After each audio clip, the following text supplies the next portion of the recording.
نحمده ونصلي على رسوله الكريم أما بعد رب اشرح لي صدري ويسر لي أمري واحلل عقدة من لساني يفقهوا قولي۔ دینی رہنمائی کی مجلس نمبر 211 میں سبھی سامعین کی خدمت میں السلام علیکم ورحمۃ اللہ وبرکاتہ عرض ہے۔ آج کی مجلس کا پہلا سوال یہ ہے کہ کیا شوقیہ کتا پالنے سے ثواب میں کمی ہوتی ہے؟ ایک صاحب فرما رہے تھے کہ حدیث میں یہ بات آئی ہے کہ شوقیہ کتا پالنے سے روزانہ 1 قرات ثواب کم ہو جاتا ہے، تو اس حدیث کی سندی حیثیت کیا ہے؟ جواباً عرض ہے کہ شریعت میں کتا پالنا بلا کسی ضرورت کے ممنوع قرار دیا گیا ہے۔ چنانچہ نبی اکرم علیہ الصلاۃ والسلام نے فرمایا کہ جس گھر میں اس طرح کا کتا پالا جاتا ہے وہاں فرشتے داخل نہیں ہوتے، یعنی رحمت کے فرشتے وہاں نہیں آتے۔ اسی طرح یہ روایت بھی صحیح سند سے ثابت ہے اور بخاری شریف اور دیگر کتابوں میں موجود ہے کہ جو شخص شکار یا کھیتی وغیرہ کی حفاظت کے علاوہ گھر میں کتا پالتا ہے تو ہر روز اس کے ثواب میں 1 قرات کی کمی ہو جاتی ہے۔ اور مطلب اس کا یہ ہے کہ عموماً کتا پالنے کی وجہ سے پڑوسیوں کو تکلیف اور اذیت ہوتی ہے، لوگوں پر دہشت طاری ہوتی ہے اور دیگر مفاسد بھی پائے جاتے ہیں۔ اس وجہ سے اس پالنے والے پر یہ بوجھ پڑتا ہے کہ اس کی نیکیاں ضائع ہوتی رہتی ہیں۔ اس لیے ہر مسلمان کو شوقیہ کتا پالنے سے اپنے کو بچانا چاہیے۔ سوال کرتے ہیں کہ بعض حضرات کہتے ہیں کہ قبلیہ سنت مؤکدہ پڑھے بغیر اگر امام نماز پڑھا دے تو نماز ناقص ہوتی ہے۔ اب امام صاحب مسجد میں ایسے وقت آئے جبکہ نماز کھڑے ہونے میں صرف 2 منٹ رہ گئے، اب سنت پڑھتے ہیں تو تاخیر ہوتی ہے، اور نہیں پڑھتے ہیں تو یہ لوگ کہتے ہیں کہ نماز ناقص ہوئی۔ جواباً عرض ہے کہ اگر کبھی کبھار اتفاقاً تاخیر ہو جائے اور بروقت سنت نہ پڑھی جا سکے اور نماز پڑھا دی جائے تو اس میں نماز میں کوئی کمی نہیں آتی، نماز درست ہوتی ہے۔ البتہ کسی بھی شخص کو امام ہو یا مقتدی سنت مؤکدہ چھوڑنے کی عادت نہیں بنانی چاہیے، بلکہ اہتمام کرنا چاہیے، پہلے سے مسجد میں آئیں یا گھر پڑھ کر کے مسجد جائیں، چھوڑنے کا معمول نہیں بنانا چاہیے۔ سوال کر رہے ہیں کہ جمعہ یا عید کے خطبے میں اگر غلطی ہو جائے تو اس کا شرعی حکم کیا ہے، نماز درست ہوگی یا نہیں، اور ایسی صورت میں خطیب کو لقمہ دیا جا سکتا ہے یا نہیں؟ جواباً عرض ہے کہ خطبہ بعینہ نماز کے مانند نہیں ہے، یعنی ایسا نہیں ہے کہ اس میں کوئی غلطی ہو جائے تو اس کی وجہ سے نماز فاسد ہو جائے یا نماز ناقص رہ جائے۔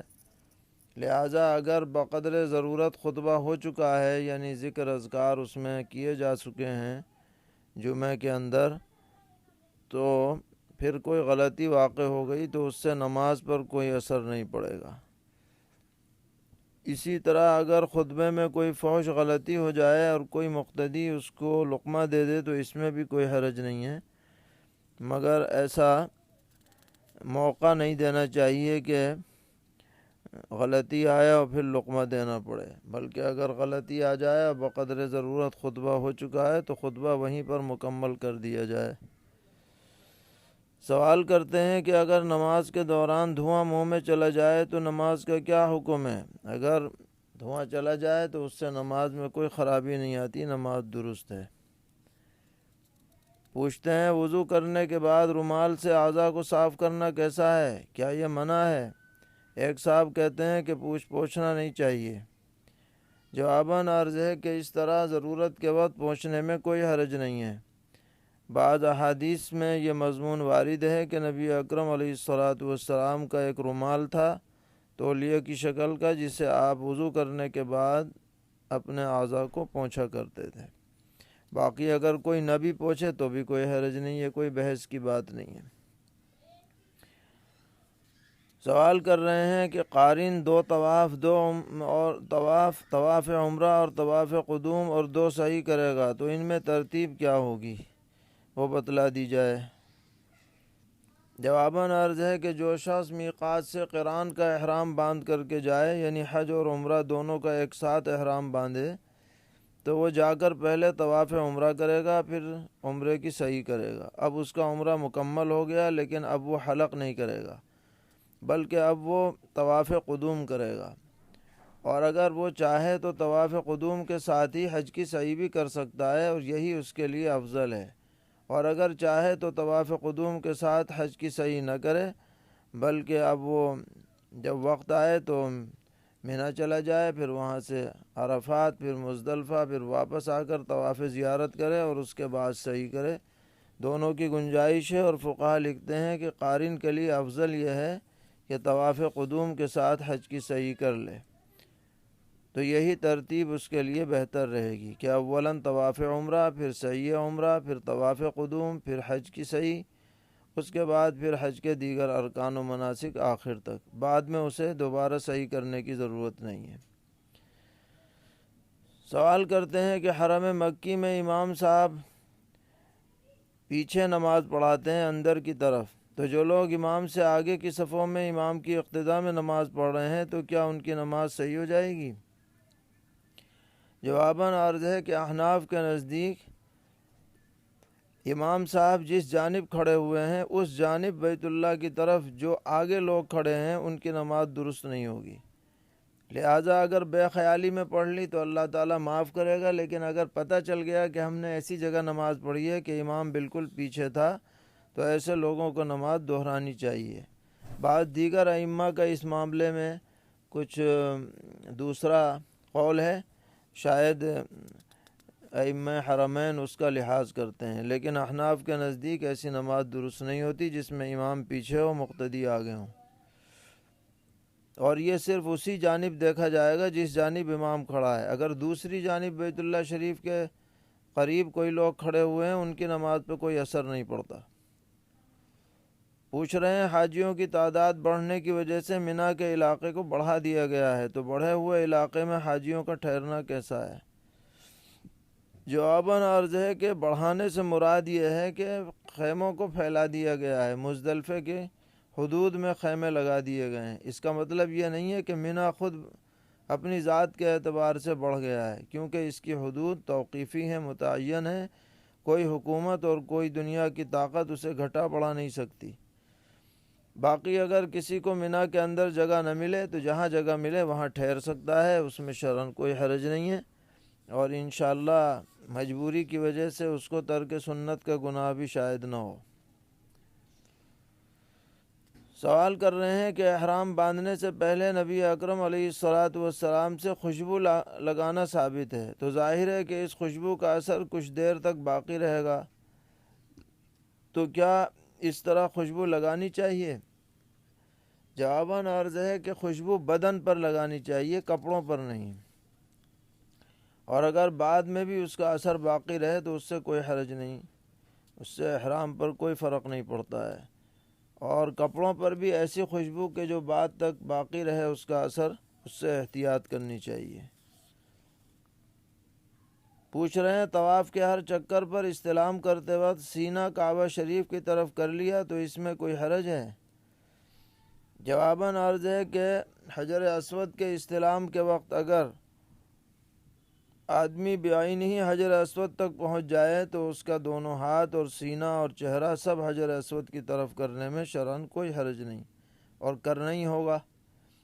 لیکن اگر دور کی طرف ہے تو پھر سینہ کرنے کی ضرورت نہیں ہے، اشارہ کافی ہے۔ باقی اگر کوئی کر لے تو بھی اس کا طواف میں کوئی خلل نہیں پڑے گا، لیکن استلام کے علاوہ طواف کے دوران سینہ بیت اللہ شریف کی طرف نہیں ہونا چاہیے۔ پوچھ رہے ہیں کہ ایک شخص نے اپنا کھیت جو 1 بیگھے کا ہے وہ دوسرے کو دیا ہے بٹائی پر، اور طے یہ کیا ہے کہ 6 مہینے میں 2 کنٹل غلہ اسے دیا جائے گا، تو اس طرح کھیت دینا صحیح ہے یا نہیں؟ جواباً عرض ہے کہ اگر یہ شرط لگائی ہے کہ اسی کھیت سے 2 کنٹل دیا جائے گا تو یہ شرط صحیح نہیں ہے، اور بہتر یہ ہے کہ وہ ایسی شرط لگانے کے بجائے پیسے پر معاملہ کر لے تاکہ کوئی شبہ نہ رہے۔ سوال کرتے ہیں کہ حاجی اور حجاج حج کو جا رہے تھے، لیکن جہاز میں بیٹھنے سے پہلے ہی حاجی صاحب کا انتقال ہو گیا اور حجاج عدت میں آ گئیں، تو اب کیا کرنا چاہیے؟ جواباً عرض یہ ہے کہ انہیں چاہیے کہ حج کا سفر کینسل کر دیں اور پھر بعد میں جب موقع ہو تب حج کریں، اب عدت پوری کرنی ضروری ہے۔ پوچھ رہے ہیں ایک شخص میقات سے عمرے کا احرام باندھ کر مکہ معظمہ میں داخل ہوا، ابھی اس نے عمرہ نہیں کیا تھا، کسی کام سے وہ طائف چلا گیا، تو اس کے بارے میں کیا حکم ہے؟ جواباً عرض ہے کہ ایسی صورت میں اس کا احرام برقرار ہے، اور طائف میں بھی وہ احرام میں رہے، احرام کی پابندیوں کا لحاظ رکھے، اور پھر واپس جب آئے تو نیا احرام نہ باندھے، اسی احرام پر آ کر کے عمرہ کر لے۔ اگر نیا احرام باندھے گا تو دم واجب ہو جائے گا۔ پوچھتے ہیں احرام کی حالت میں خوشبودار مشروبات مثلاً المراعی اور لبن، جس میں کئی پھلوں کا جوس ڈالا جاتا ہے جیسے آم کا یا اسٹرابری کا، تو اس کا پینا کیسا ہے؟ اگر پی لیا تو کیا حکم ہے؟ جواباً عرض ہے کہ یہ آم وغیرہ کی خوشبو عرف میں خوشبو نہیں سمجھی جاتی ہے، اس لیے انہیں پینے سے کوئی جنایت لازم نہیں ہوگی، اور بذات خود اگر آم موجود ہے تب تو کوئی اشکال ہے ہی نہیں۔ پھر بھی اگر کسی کو اطمینان نہ ہو تو ایسی چیزوں سے احتراز کرے۔ پوچھتے ہیں اگر کوئی آفاقی شخص دھوکے سے میقات کے اندر داخل ہو جائے اور اس کا ارادہ عمرہ کرنے یا حج کرنے کا نہیں تھا، صرف دھوکے سے داخل ہو گیا، تو اس کے بارے میں کیا حکم ہے؟ جواباً عرض ہے کہ احناف کے نزدیک اسے چاہیے کہ واپس میقات پر آئے، اور پھر اگر اسی وقت موقع ہو تو اسی وقت یا بعد میں عمرہ یا حج کا احرام باندھ کر عمرہ یا حج کی ادائیگی کرے۔ سوال کرتے ہیں کیا نبی اکرم علیہ الصلاۃ پر درود و سلام کے علاوہ اپنی مالی یا بدنی عبادت آپ کو ثواب اس کا پہنچایا جا سکتا ہے یا نہیں؟ اور اگر کوئی شخص نبی اکرم علیہ الصلاۃ کی طرف سے حج یا عمرہ کرتا ہے تو اس کا شرعاً کیا حکم ہے؟ جواباً عرض ہے کہ کوئی حرج نہیں ہے، نبی اکرم علیہ الصلاۃ کو ایصال ثواب کیا جا سکتا ہے، مشائخ کا معمول رہا ہے، اور حج اور عمرہ بھی کیا جا سکتا ہے۔ حضرت علامہ شامی رحمۃ اللہ علیہ نے اپنے فتاوی شامی میں بحث کر کے یہ بات ثابت کی ہے کہ پیغمبر علیہ السلام کی خدمت میں حج یا عمرے کا ثواب پہنچانا یا دیگر عبادات کرنا موجب سعادت اور موجب تقرب ہے، اس لیے ایسا کرنے میں کوئی رکاوٹ نہیں ہے۔ سوال کرتے ہیں کہ ایک عورت کے مرا ہوا بچہ پیدا ہوا، اب ڈاکٹر کہہ رہے ہیں کہ اگر آپ اجازت دیں تو بچے کا پوسٹ مارٹم کریں گے اور وجہ معلوم کریں گے کہ اس کی موت کیوں واقع ہوئی، تو سوال یہ ہے کیا اس مرے ہوئے بچے کو ان ڈاکٹروں کے حوالے کرنا اور پوسٹ مارٹم کرانا درست ہے؟ جواباً عرض ہے کہ شریعت میں انسانی اعضاء کی زندگی میں بھی اس کا احترام کرنے کا حکم ہے اور موت کے بعد بھی، لہذا جس بچے کے اعضاء بن چکے ہیں اس کو اگرچہ وہ مرا ہوا پیدا ہوا ہو، پوسٹ مارٹم کے لیے اپنے اختیار سے دینا بالکل جائز نہیں ہے، اور حتی الامکان اس سے منع کیا جائے اور ان کو کہہ دیا جائے کہ ہمیں اس کی کوئی ضرورت نہیں ہے۔ وجہ جاننے کے لیے دیگر تدابیر جائز حدود میں رہ کر اختیار کی جا سکتی ہیں، ناجائز طریقہ نہ اپنایا جائے۔ اللہ تعالی ہم سب کو دین پر استقامت عطا فرمائے، ہر طرح کے شرور سے محفوظ رکھیں۔ وصلی اللہ تعالی علی خیر خلقہ محمد وآلہ وصحبہ اجمعین برحمتک یا ارحم الراحمین.